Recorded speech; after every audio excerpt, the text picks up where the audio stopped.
বাংলাদেশের সিরাজগঞ্জ জেলার শাহজাদপুরে বিশ্বকবি রবীন্দ্রনাথ ঠাকুরের পৈতৃক বাড়িতে সাম্প্রতিক হামলার ঘটনায় গভীর উদ্বেগ প্রকাশ করে ত্রিপুরার বিজেপি তীব্র প্রতিবাদ জানিয়েছে। শনিবার উত্তর ত্রিপুরার রাগনা সীমান্তে এক বিক্ষোভ কর্মসূচির আয়োজন করে বিজেপি উত্তর জেলা কমিটি ধর্মনগর মহকুমার ইচাইর পাড় ১ নম্বর ওয়ার্ডের অঙ্গনওয়াড়ি কেন্দ্র থেকে একটি প্রতিবাদ মিছিল বের করা হয়, যা রাগনা সীমান্তের দিকে অগ্রসর হলে নিরাপত্তার স্বার্থে মোতায়েন করা হয় পুলিশ এবং টিএসআর বাহিনী ব্যারিকেড দিয়ে রেলি আটকায়। এই সময় কিছু বিজেপি কর্মী ব্যারিকেড ভাঙার চেষ্টা করলে উত্তেজনাকর পরিস্থিতির সৃষ্টি হয়। এদিনের কর্মসূচিতে উপস্থিত ছিলেন বাগবাসা বিধানসভা কেন্দ্রের বিধায়ক যাদব লাল দেবনাথ, বিজেপি উত্তর জেলা সভাপতি কাজল দাস সহ অন্যান্য জেলা ও মণ্ডল নেতৃত্বরা।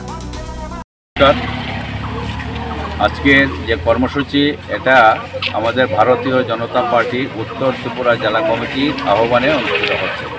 আপনারা জানেন যে গত 11ই জুন বাংলাদেশের সিরাজগঞ্জ জেলার শাহজাদপুরে আমাদের বিশ্ববরেণ্য কবি রবীন্দ্রনাথ ঠাকুরের পৈতৃক ভিটা সেটা, এবং সেখানে রবীন্দ্রনাথের স্মৃতি বিজড়িত অনেকগুলা বিষয় সেখানে ছিল, এবং বাংলাদেশের মৌলবাদীরা সেখানে অতর্কিতে হামলা চালিয়ে এবং সমস্ত কিছু ভেঙে তছনছ করে দিয়েছে।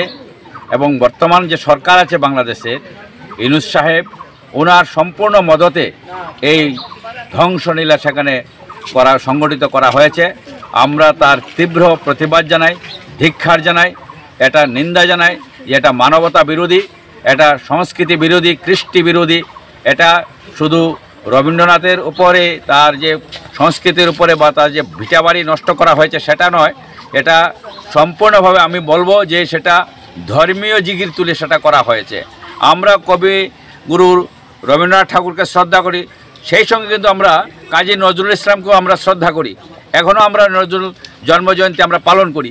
আর সেই জায়গায় দাঁড়িয়ে আমরা দেখছি বাংলাদেশের মৌলবাদীরা, বিশেষ করে মুসলিম সম্প্রদায়ের মানুষ, তারা আমাদের এই হিন্দু, আমরা কিন্তু রবীন্দ্রনাথকে হিন্দু কবি আমরা বলি না। রবীন্দ্রনাথ হিন্দু কবি হতে যাবে কেন?